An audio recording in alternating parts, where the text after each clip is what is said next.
Okay, so ready to do a deep dive into all the light we cannot see. Absolutely. Let's do it. I just finished this book, and wow, it just blew me away. I know, right?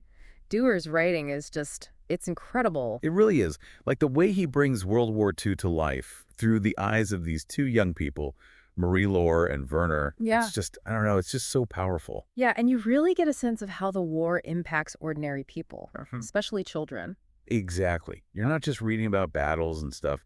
You're right there with them, experiencing the fear, the uncertainty, the hope. And those locations, too. Dewar really transports you to occupied France and Nazi Germany. Oh, yeah. The descriptions are so vivid, so detailed, you can practically smell the sea air in Saint-Malo and feel the grime of the coal mines in Germany. It's like you're stepping into their shoes, you know? You experience Marie-Laure's world through sound and touch because, well, she's blind. Oh, right. I almost forgot to mention that. Marie-Laure is blind. But her father creates this amazing model of their neighborhood for her to navigate. And it's not just any model. It's incredibly intricate, with tiny buildings and streets and even, like, I lampposts. know. I was amazed by how Durer used it to show Marie-Laure's resilience and like her ability to navigate the world in a way that most of us couldn't even imagine. It's really a testament to human connection, too. I mean, her father's love and dedication to create this model for her, it really speaks volumes about their bond. Totally. It's like he's giving her a piece of the world that she can experience and understand on her own terms. And it's a safe haven for her, too, in a way. Right. And then there's Werner, who has this incredible talent for Oh, radios. yeah, he's fascinated by them, finds a broken one, and manages to bring it back to life. It's like he opens up a whole new world for himself and his sister Judah. That scene where they first hear music Yeah. through that repaired radio, it's pure magic. You can just feel their sense of wonder, right? Mhm. Like this little spark of joy in their otherwise kind of bleak existence. But there's this underlying tension, too, you know, because you know that Werner's talent is going to lead him down a much darker path. Right, intertwined with the Nazi regime's ambitions. It's like Doer is subtly foreshadowing the moral dilemmas Werner will face. He has this gift, but it's being used for something, well, disturbing. And the way Doer contrasts their childhoods is just so striking. It's like you have Marie-Laure experiencing the beauty of Paris, exploring the museum with her father, learning about seashells and time and all that. Yeah, she's surrounded by knowledge and beauty and wonder, and her dad instills in her this love for stories and learning. Yeah, and it's like all of that helps her cope with like the encroaching darkness of the war. Exactly. And then you have Werner, who's growing up in this like stark industrial town dominated by the coal mine, poverty, and limited opportunities. And the Nazi youth program becomes this escape for him, but also it indoctrinates him with this awful ideology. It makes you think about the choices we make, the pressures we face, and how easily someone's moral compass can get skewed, especially in a society consumed by like fear and propaganda. It's a really thought-provoking aspect of the book for sure. And then, just when you think you're starting to understand their individual journeys, Dewar throws in this mystery surrounding a diamond called the Sea of Flames. Oh yeah, the Sea of Flames. It's connected to Marie-Laure's family, and her father becomes obsessed with protecting it. It adds this whole other layer of intrigue to the story, doesn't it? You're like, what's so special about this diamond? And the way Dewar hints at its history, like ancient curses and lost treasures and stuff, it's like he's dropping little breadcrumbs, and you just have to follow them. Yeah, it makes you desperate to know more. Like, what's going to happen to this diamond? How will it affect their lives? It's brilliant, really. It is. And then the war escalates, and Marie-Laure and her father have to flee Paris. They end up in this coastal town, Saint-Malo. Right, and they find refuge with her great-uncle, Etienne, who's a bit of an eccentric character himself. Lives in this mysterious house with its own secrets. Saint-Malo becomes this, like, crucial setting in the story. It's an ancient walled city right on the edge of the sea. And the tension starts to build as the German army closes in. Dewar's descriptions of the bombing raids are so vivid. Like, you can practically hear the bombs exploding and feel the ground shaking. It's terrifying, but also, like, exhilarating in a way. You're right there with the characters experiencing it all. And it's in Saint-Malo that Marie-Laure and Werner's paths are set to collide.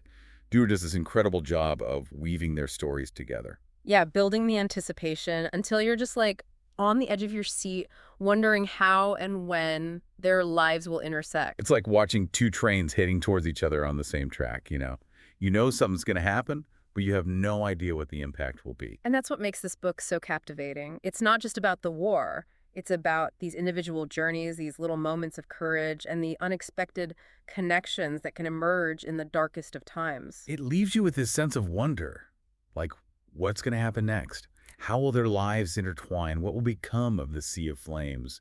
And that's what's so great about this deep dive. We're just scratching the surface here. Piquing your curiosity without giving too much away. Because trust me, you want to experience this story for yourself. Oh, absolutely. All the Light We Cannot See is one of those books that will stay with you long after you finish it. It's a story about love, loss, hope, and the enduring power of the human spirit. It really is. It's interesting, isn't it, how Dewar uses these everyday objects in the story, to represent these bigger ideas. Oh yeah, I see what you mean. Like we were talking about the model city and Werner's radio.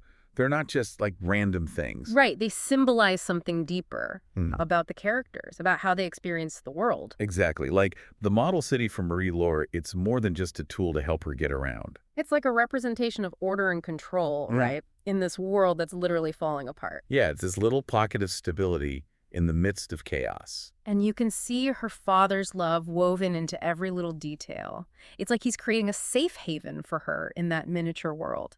And the way she uses it, memorizing every street, every building, even the number of lampposts, it's amazing. It's her way of making sense of her surroundings, of finding her place. Makes you think, what are the things we cling to when everything feels uncertain? That's a good question. What are our own model cities? Those things that ground us when everything else feels out of control. Mm. And then, on the other hand, you have Werner with his radios. He's drawn to this invisible world of sound waves and communication. He can connect with people and places far beyond his little town. Like he's yearning for something bigger than himself. Exactly. Something beyond those coal mines and that oppressive Nazi ideology. But there's this duality to radio, too, right? Oh, totally. It can connect people, but it can also be used for propaganda and manipulation. And we see that play out in Werner's story as he gets swept up in the Nazi machine. He's this gifted kid, but his talent is used for a purpose he never could have imagined. It's scary how easily passion can be twisted for a darker purpose. And Dewar doesn't shy away from that tension between innocence and corruption. Right. He shows how complex people are, how even good people can be drawn into doing terrible things. And then, of course, there's the mystery of the Sea of Flames. It's not just a valuable diamond, right? It's shrouded in legend and this sense of, foreboding. It's both a blessing and a curse. Remember how Marie-Laure's dad talks about diamonds? How they accumulate stories? Yeah, like they've witnessed the rise and fall of civilizations. It's like this tiny object holds the weight of history in it, all that beauty and tragedy. And you're left wondering, how will it impact these characters? What role will it play in their lives? And it's not just the objects themselves, but the way Dewar uses them to explore these themes of resistance, Oh, definitely. Like with the women in Saint-Malo baking those coded messages into bread. That's such a powerful image, these ordinary women using their everyday skills to fight back. It's so subtle but so courageous at the same time. And then you have Werner.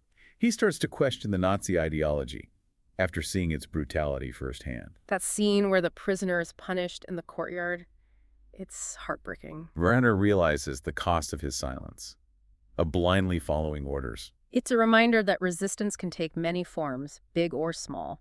And as the war intensifies, the tension in Saint-Malo just builds and builds. It feels like the walls are closing in. You're right there with them, feeling that claustrophobia and desperation. And in the midst of all that chaos, Marie-Laure and Werner's lives are about to collide. Dewar builds that suspense so well. You're practically holding your breath, wondering when and how their paths will cross. We've talked about the setting and the characters and all the symbolism and all the light we cannot see, but there's this one thing I think it's so important to the whole book. Oh, were you talking about the ending? How Dewar manages to, leave you with this sense of hope, even after all that devastation? Yeah, exactly. I don't want to spoil anything, but the way he brings Marie-Laure and Werner's stories together, it's both surprising and yet it feels inevitable, It really makes you think about how connected our lives are, even when we don't realize it. It's like those little moments, the ones that seem insignificant, they can have these huge ripple effects. And Dewar really leaves you pondering those connections, like those what-ifs. long after you finish the book. And what about the diamond, the sea of flames? I was hmm waiting to see what would happen to it, you know, if its secrets would be revealed.